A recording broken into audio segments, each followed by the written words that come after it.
Ich bin die Leiterin des Goethe-Zentrums hier in Atlanta und freue mich, Sie alle hier recht herzlich zu begrüßen. And I see some astounded faces. No worries, this will be in English. However, you're at the German Culture Center, and I'm delighted to welcome you here tonight. My name is Miriam Bruns. I'm the executive director, and tonight is a very special night to Birgit and David McQueen, without whom this would not be possible.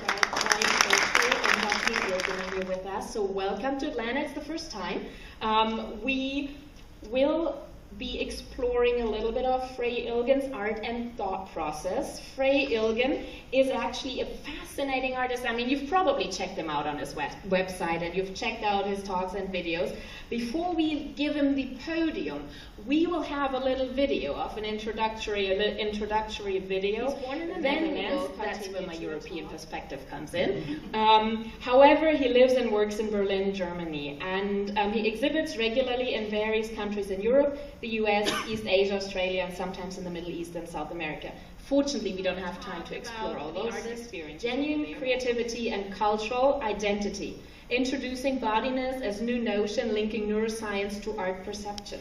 And without any further ado, help me welcoming Mr. Frey Ilgen, and then we'll watch a little video. Thanks for being here.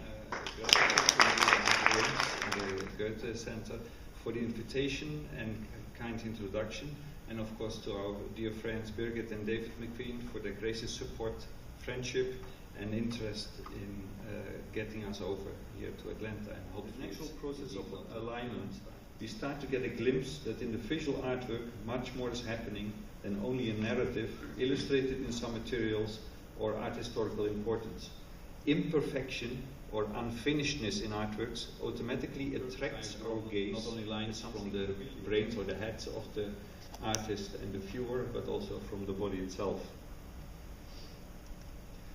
We require moments of happiness and pleasure to distract or even break us, as always been the case. For instance, Rubens became Rubens via Venice, Rome, Madrid, and Paris.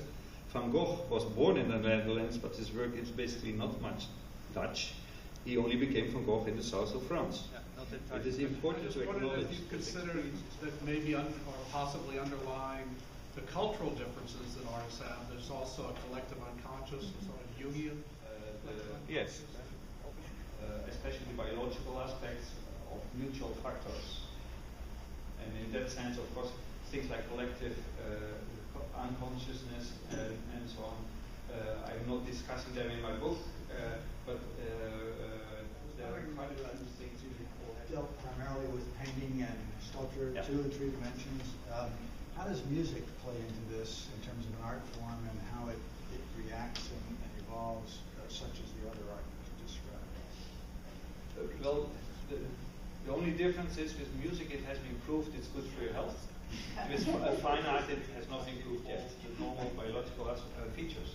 And it's like I said, it doesn't make us into any kind of machines.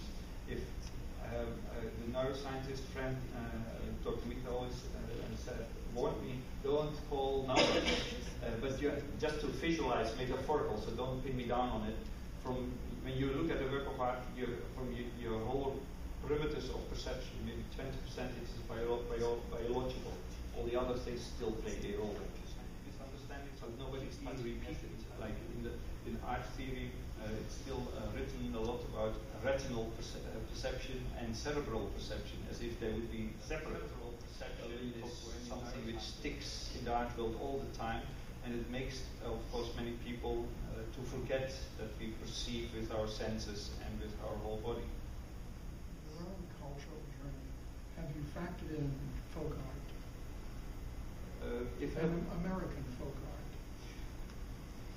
From my personal perspective, we may have these labels, but I prefer, like in Asia, that I have only a total label, if not split craft from fine art. So in principle, like for instance, say the cave paintings. Today we might call them fine art, but for a long time they were considered ethnographic studies. And folk art, of course, is also a human expression. And what one of my fascinations is that the humans, in whatever situation in history, also in the worst situations ever, they needed something to depict, to reflect on. And could be a folk art object that we call it artifact these days. But for those people, I'm sure it was just an intense experience or necessary as we put a painting on the wall. TV window, and it only has not a big window, small window, has only the morning sun, and we had different things on the walls, and I really didn't feel comfortable in there.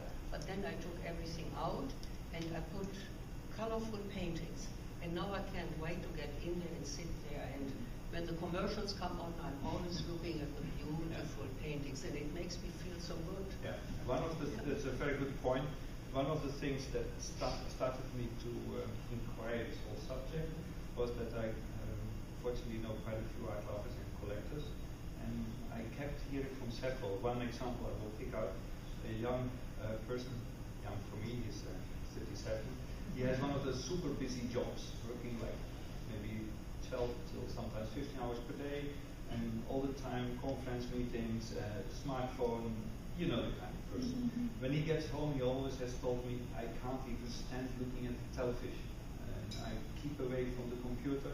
I can only sit in this particular chair and enjoy the paintings I have around, and I sense my very large Max Beckmann paintings in the hall where they did their exercise. And he noticed they were so interested in this. They were not thinking about what it should depict, they were not looking at the narrative, but doing the exercise while looking at these works really did them mentally well. And these things are very interesting, and there are many examples. My personal interest is that should be researched empirically, and it has not been done. To give you a clue that it can be done, you saw the very brief shot in the Bode Museum with these two personages, these funny cameras, and I'll explain a little bit about that. These are cameras which he says, I look different, I'm a specialist. And I said, of course, that's exactly why I like to compare. And he followed his own path through the room, looked at it all very seriously, and then he was shocked when we showed on the laptop, the path of his eyes were almost matching, exactly matching the same path as the eyes of the non-specialist.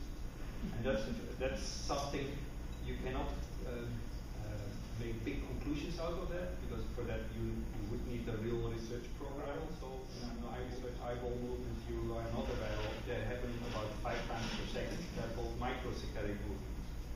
And like you experience as the color works in your space, in principle what happens is that without that you decide where to look, your eyes are being captured by these colors and these combinations, and by enough but not too much complexity of colors and forms, your eyes keep roaming.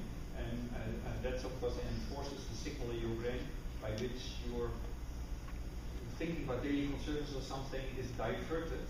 And and that's yeah, and you can call it a spiritual experience, you can call it self-healing or whatever, but that's it's just a normal biological process which neuroscientists also from Max Planck Institute in Germany have told me we could research that. And so I just hope that someday somebody will. C.G. Jung did a lot with his patients in that respect. Yeah. When they came to him to be treated, he gave them colors and a pen and said, paint. And they have produced the most wonderful little paintings. Yes, but you can imagine that the difference would be immense if it would be empirically researched. Because then it would be sheer fact, and then it would not be like, yes, I believe you or I don't believe you. It says, no doubt about that. In Canada, I've done some research in elementary schools and also in high schools, and I've noticed that the result is fragmentation of focus.